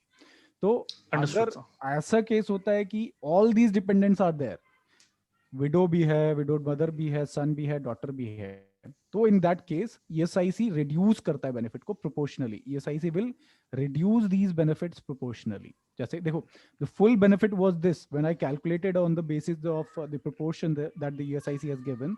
The full benefit for each employee came this, but जो टोटल सम जा रहा था which was more than the maximum benefit, so we normalized it. What we did, we divided this amount. हमने हर एक के लिए बेनिफिट को 50% कर दिया, and whatever difference was there, that equally was adjusted for each employee, right? And finally जो maximum limit है वो हमने achieve कर लिया. That was 16,200. That's how ESIC also does. As per the law, who will be getting the most benefit? Widow. Widow. Widow is getting the highest benefit, no? 60% of the entire amount. For rest, other dependents, the benefit is same, 40%. Do we have any percentage if we have son, daughter, or two more, daughter or two sons? The same percentage will work for them also. Okay. So 2/5. So in case if there is 2 sons, right, and 2 daughters, so their benefit amount is this, here. If they are 1, each dependents are, if 1, the benefit is this. But if there is 2 sons and 2 daughters, what will be the benefit? This amount will be divided in 2, and same will be done for this also. So this 1823 would be given to two son also and two daughters also, and the maximum cost would be same. This. Okay. Okay. Okay. Thank you. All right. So And sir, if his wife is getting married to again, then her pension is this stopped or will not? stop. This will stop. This will stop. If she Okay. remarries, this benefit will stop. Yeah. ठीक है? Okay. ठीक है, son का it will stop once the son reaches 25 years of age. ये इसमें the criteria is maximum up to 25 years, right? For both son and daughter, the maximum age for the benefit is maximum 25 years. And if the son or the daughter is infirm, like you can say they are not mentally or physically fit to earn for themselves, in that case, this entire benefit will go for life to that dependent. Okay. Okay. And if they are getting married before 25th years, then so? In case of marriage, the benefit will stop, whether the a child is fit Below or infirm. below 20. Okay. And below 25. Okay, so. Okay. All right, let's get back to the PPT. एक minute, I have a question sir. यहाँ पे जो आपने ये calculate किया ना 5265, इसमें I remember कि आपने 405 का अमाउंट एड ऑन किया है. करेक्ट. राइट. वो बैलेंस था 16,200 और जहां पर आपने यहाँ 14,000 कुछ अमाउंट कैलकुलेट किया था. है ना. तो मुझे ये जानना था कि दिस 14,000 जो आपने कैलकुलेट किया था, इसमें से जो 405 रुपीज एडिशनल डाल के जो पहले अमाउंट आया था, how did you calculate it? That I missed on to that. Okay, let me show you that. What I did was, see, इसको बेस से समझो. Sorry, I couldn't understand the question because I don't know Hindi. Can you please? She wanted to know what. Let me just explain this again. Then I hope it will become clear with you all. Right. So these are the benefit rates of each dependent. Right. And this is the maximum limit given by ESIC, that in any case, the benefit amount for all the dependents should not go above this. Okay. Yes. And these are the benefit rate. So first, let's calculate the benefit of each dependents by the respect of their benefit rates, right? So how much the widow will get? The payable amount multiplied by the rate of benefit of widow. This is 9,720 rupees. Same, we will calculate for the widowed mother also. So for that, I'll just drag it down by applying $sign. And when I drag it, the same formula get applied for each, right? Widowed mother, 2 by 5 multiplied by the maximum payable amount. Again, for the son, 2 by 5 multiplied by the maximum amount. And for daughter, 2 by 5 multiplied by the maximum amount. Now, if you see, the sum of all these amounts is 29,160 rupees, which is way too high than the maximum limit. We cannot pay, like ESIC will never pay this amount, right? So for this reason, we need to normalize this amount, this payable amount. We need to adjust this payable amount to maximum 16,200. So what criteria I used is, I simply divide each of these benefits by 50%, right? Dividing by 2. So I'm keeping 50% of the benefit for each dependent. I dragged it down, and this is the 50% of benefit of this entire total amount. And the sum is coming around 14,580 rupees, right?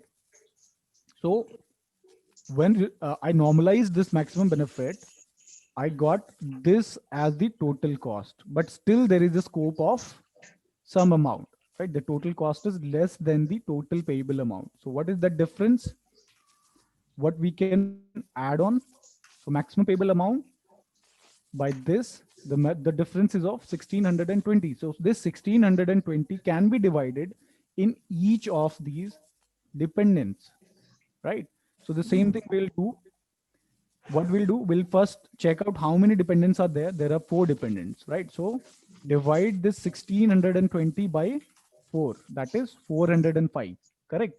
And distribute this 405 equally to all these dependents.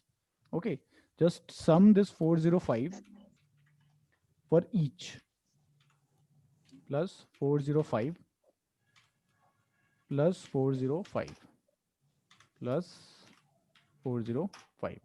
So now if you see, the maximum cost for each dependent is 16,200, which is the maximum payable limit for this benefit. Okay, so that was the Yes. process. I hope it is clear now. Yes, it is clear. And why we took 50% of 9720? Is this the way of calculating it in case of like the amount exceeds its benefit, See, the cash why benefit? why we took 50%? Because we wanted to distribute this amount equally to everyone. Right. First, Okay. first we Got it. calculated the maximum benefit rate by the portion given by ESIC.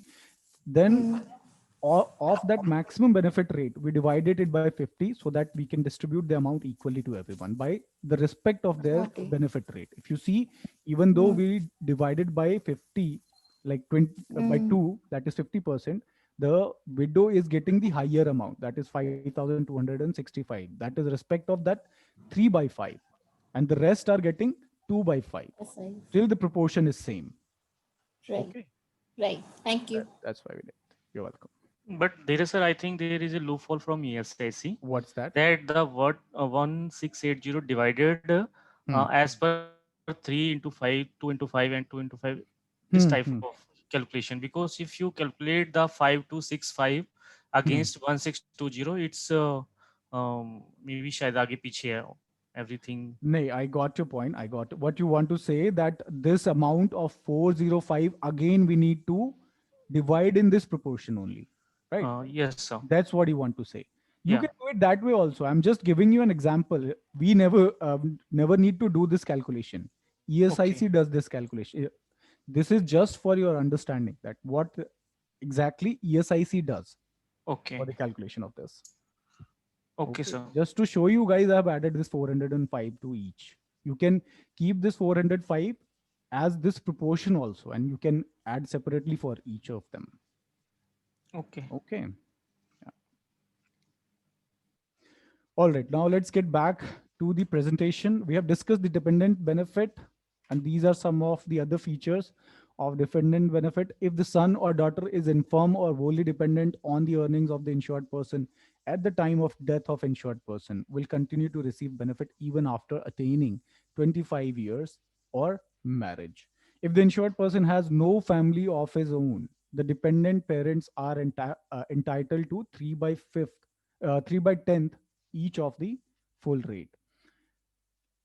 If the total of the dependents benefit distributed among the widow, children, and widowed mother exceeds at any time the full rate, the share of each dependent shall be proportionally reduced so that the total amount payable to them does not exceed the amount of disablement benefits at the full rate. That is the 90. What is the disablement benefit? Full rate of the disablement benefit is 90% of the average daily wages that we have seen in the Excel sheet, that calculation part. Okay, so these are the dependent benefits. And there are some more benefits which are extended by ESIC, like funeral expenses. Again, it is a death benefit which is paid to the person who performs the last rite of that deceased employee, right?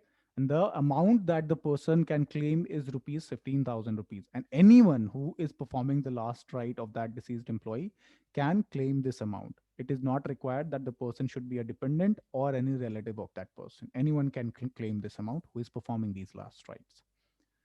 The next is the rehabilitation allowance for the employee who is disabled due to employment injury. For each day on which insured person remains admitted in the artificial limb center for the fixation or repair or the replacement of the artificial limb. For employee who is disabled due to employment injury, ESIC provides them the rehabilitation allowance. For each day they remain admitted in the artificial limb center, if they are repairing their artificial limbs, ESIC will pay them for that repair. And if they need to remain admitted in the artificial limb center, benefit rate paid for the rehabilitation allowance is 100% of the average daily wages. There is no deduction in rehabilitation allowances also. Some more other benefits are vocational rehabilitation allowance skill development scheme under Rajiv Gandhi Kalyan Yojana. For employee who is disabled due to employment injury, and the age of IP should not be more than 45 years to avail this benefit, and disability should not be less than 40% due to the employment injury. Allowance paid for all the days of training in vocational rehabilitation center is rupees 123 per day, or the actual amount charged by the vocational rehabilitation center, whichever is higher, will be paid by ESIC under this scheme of vocational rehabilitation allowance and skill development scheme under Rajiv Gandhi Shramik Kalyan Yojana. Then there is an unemployment allowance also is provided by ESIC. That is again under Rajiv Gandhi Shramik Kalyan Yojana itself. An IP who has lost employment due to closure of factory, retrenchment, or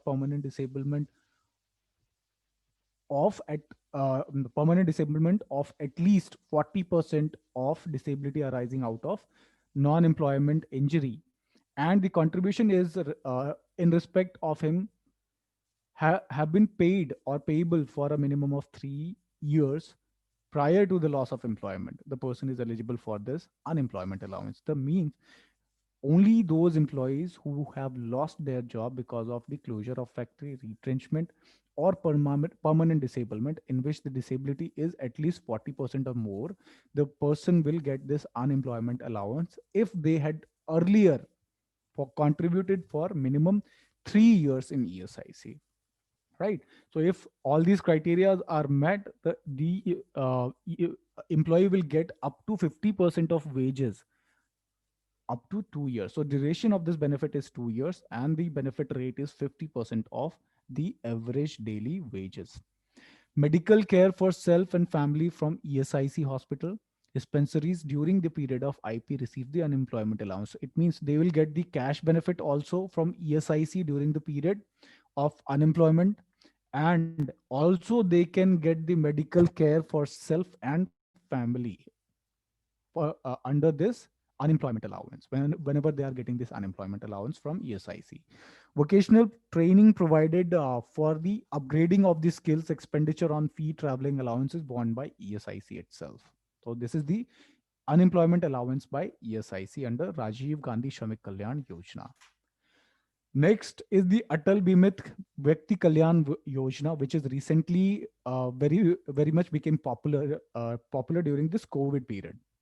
So the scheme is a welfare measure for employees covered under Section 29 of ESIC Act 1948 in the form of the cash compensation up to 90 days, once in a lifetime. So under this benefit, the employee can claim again the unemployment allowance once in a lifetime for up to 90 days only. This scheme was introduced in July 2000 only, and the scheme is implemented on the pilot basis for a period of 2 years initially. Means when this scheme came in, it came in July 2018, and this is 2020. Means this scheme became void in 2020. But due to this COVID, ESIC has extended this scheme, right? They have extended this scheme up to June 2021. The eligibility under this scheme is that employee must have been in 2 years of insured employment and have contributed for at least 78 days in ESIC. Only after that, the employee can avail this benefit under Atal Bimit Vyakti Kalyan Yojana. Benefit: the 25% of average daily wages up to 3 months he can claim in the normal cases, but during COVID, this benefit is enhanced again up to 50%, up to 31st December only. So this enhanced benefit of 50% is available up to 31st December only, and after 31st December till June 2021, the benefit rate will again become 25%. The claim can be claimed after 3 months of unemployment in one or two installments during the COVID. It can be claimed after 1 month of unemployment only. Enhanced benefits are valid from 24th March 2020 till 31st December 2020. Thereafter, the scheme will be available with original eligibility conditions during the period 1st January 2021 to 30 June 2021. During this period, the benefit is available in the original condition, means the eligibility criteria will again become that the employee can claim after 2 months, and the benefit rate will again become 25%. During this period of 24th March 2020 to 31st December 2020, this benefit is enhanced. The employee can apply only after 1 month of leaving the job, and the benefit rate is also 50% of the average daily wages. So this is the Atal Bimat Vyakti Kalyan Yojana. Then this is the last slide of this PPT, medical care. So all this we have discussed are the cash benefit in which the ESIC usually makes the cash payment to the insured persons, right? And medical care is the another benefit, that is the medical consultation that the employee is taking from ESIC. Employees and the dependents are administered medical care through ESIC dispensaries, hospitals, etc. In case the requisite facilities are not available in the ESIC hospital, the employees are referred to premier private government hospitals for medical treatment on cashless basis. Means there is no limit of the treatment. For any cost, they can take the medical treatment from the ESIC. The employees dependents of the employees and the dependents of the employees are also entitled for super specialty treatment without any ceiling on the cost of the medical treatment, right? So these are the benefits under the medical care. Old age medical care for retired employees and the spouse of the payment of rupees 120 per year, the beneficiaries are entitled to all medical facilities available in ESIC hospital, not eligible for referral to and treatment at tie-up hospitals.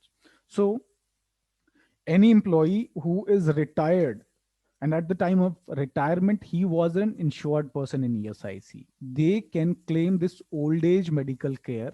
They can get this old age medical care by paying 120 rupees every year. Like they can avail all the medical benefits but not the cash benefits. So this is the total picture of the ESIC and all the benefits which are available under the ESIC Act, right? So we are done with the presentation for the today's session. Please shoot your questions if you have any.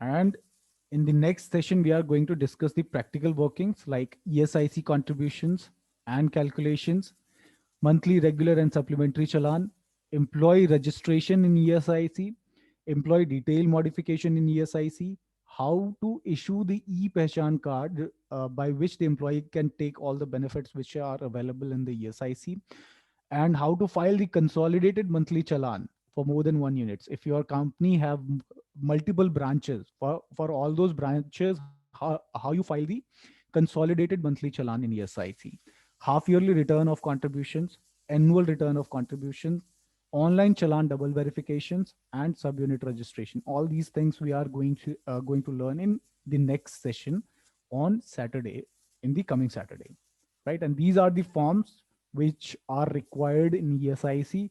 Most of the activities are done online only in ESIC nowadays, but there are some forms that we need to refer. Like this is the form number 1, that is the declaration form. Whenever any employee joins the organization, always ask them to fill this declaration form in which the employee provides their previous ESIC details, their uh, basic details like date of birth, age, father's name, mother name, etc. And they provide their dependents detail, family members details, particulars, and also they provide their nomination in ESIC. This is a very important form. Whenever an employee joins, ask them to fill this form. Then there is form number 10. If the employee is claiming any kind of benefit from ESIC, they need to fill form 10 and submit to the ESIC. Form 11 is the accident book. If any employee meets with any accident, they need to maintain that report in the form 11. Then there is form 12, which is nowadays filled online only through ESIC portal. in which whenever employee meets with any accident, within 24 hours of that accident, the employee needs to furnish that report online and submit to ESIC. On the basis of this report only, ESIC extend the benefits to that employee who met with the accident. Then there is Form 15, claim for the dependent benefits. If any dependent wants to claim the benefit, they need to fill Form 15. Then there is Form 32, that is the wage contributory record for the disablement benefit. That is usually downloaded from the ESIC portal only. We don't need to provide that especially to ESIC. Then there is Form 37, that is certificate of re-employment or continuing employment. In case when the employee has left job because of disability or something, and if the employer is re-employing them, in that case they need to submit this Form 37 to ESIC. So these are the forms which are nowadays in use. Most of the forms have become inactive offline, but they are available online, and that we'll discuss in the next session of the PF practical session on Saturday. Right, guys, now we are open for the question. Please ask your question. Anything which is coming up, you can ask.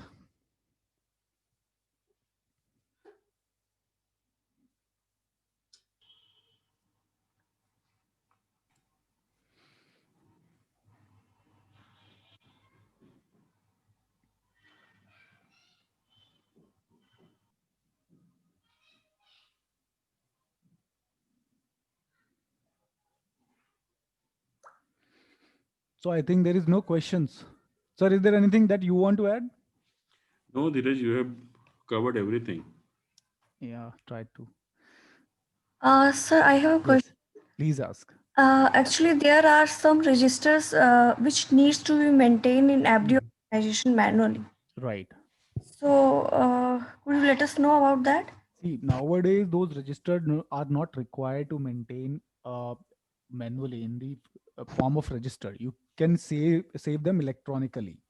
Like you can save your Excel sheets for the salary registers, right? You can just take the printout of your Excel sheet, and that can be considered as the salary register.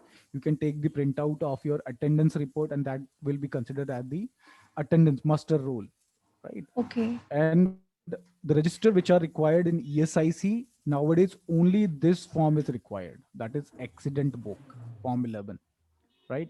And nothing else that you need to maintain in offline. Everything This Form 11 is need to maintain manually. manual in accident book. This is an abstract of the accident, right? If Okay. any employee meets with accident, we need to update the abstract of that accident in Form 11, and the report of that accident we file in online only in the Form 12. Okay, sir. And rest other register we'll discuss in the topics itself.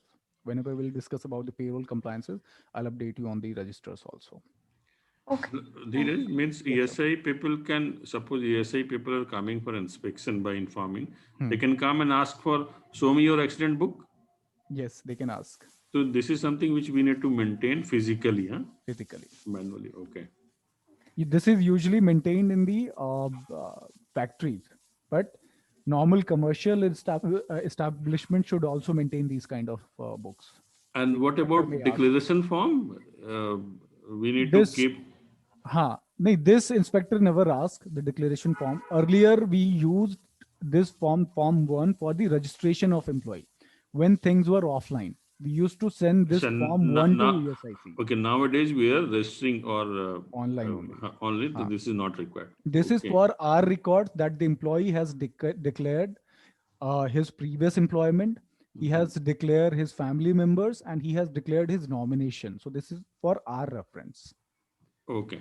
And on the basis of details he furnished in this Form 1, we register the employee online in the portal also. Okay.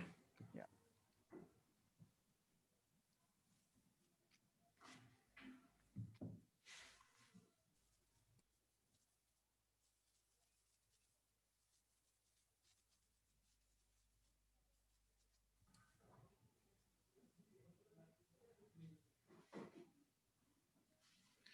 ठीक है, question नहीं है तो ऐसे चुपचाप हम लोग सभी नहीं रह सकते All right, guys. So if there is no further question, please let me know. Then we can close today's session. Sir, if the insured person's parents are alive, then the ESI benefit will goes to them also? No. See, the benefit will be extended to parents only if the IP does not have his own family. He does not have a widow, like a spouse or the children. Only in that case, the benefit will go to the parents. Okay, married person cannot include their parents Parents. for this medical benefit, right? Right. If the person is unmarried, he or she can always include their parents for ESI facilities, medical Correct. benefit. Correct. Okay. Okay. So it means parents are not covered in medical benefits. The benefit is different. Yeah. Dependence benefit is different. I was talking about the dependence benefit. अच्छा नहीं, normal medical benefit धीरज. नहीं, medical benefits के लिए तो parents are covered, लेकिन सी dependency का भी there is criteria. So anybody who is earning more than, like I read that amount, anybody who is earning more than 5,000 rupees every month cannot be registered as a dependent, whether it is a mother or father. नहीं, not, but we are not talking about dependent benefit. We are talking about regular hospital हाँ, that's visit what I'm and saying, doctor. sir. हाँ sir, उसी के लिए बता उसके लिए भी, हाँ, उसके लिए भी. if the parents are earning, they cannot be they taken. cannot be the dependents. ठीक है, if they are earning, they are already covered under ESI or मतलब हाँ, 5,000. I don't know. ठीक है. I don't know whether that amount is revised. I need to check again. But earlier, when I checked that amount, it was 5,000. Anybody who is हाँ. And suppose brother and sister, sir? Brother and sisters तो नहीं आते. कभी नहीं आएंगे. Parents, spouse and children, बस इनको ही consider किया जा सकता है. Brother and sisters कभी नहीं होंगे. Normally, in normal cases, parents can be taken for medical benefit. Medical benefits. हाँ, normally, मतलब वो asterisk नहीं हो कि father is already working. हाँ, and हाँ. ठीक है. Okay, sir. But sir, why only widow's mother? That why not that person's own mother? नहीं, widow's mother नहीं, it was widowed mother. Widowed mother मतलब उसके father is no more. Anyone? Okay. उसके father is no more, mother is there. So that woman is referred as a widowed mother. Okay. We are not talking about mother of the person's wife. We are talking about mother of this person only who is widow. हाँ, yeah, widowed mother, not widow. Not mother of widow. हाँ, not mother of widow. ये insured person की ही mother है. हाँ. Okay, fine. ठीक है. Okay. Mother है जो widow है, wife की mother नहीं. Okay, this was the confusion. धीरज ठीक से लिखो ना. सर मैं ठीक से लिखा है सर, ये सही ऐसे लिखता है. Okay. अच्छा, these are ESI's terms, huh? हाँ. Okay. This is not my term. Okay. Widowed mother मतलब कि उसके father is no more, mother है, मतलब वो mother जो है वो widow है. That's why it is widowed mother.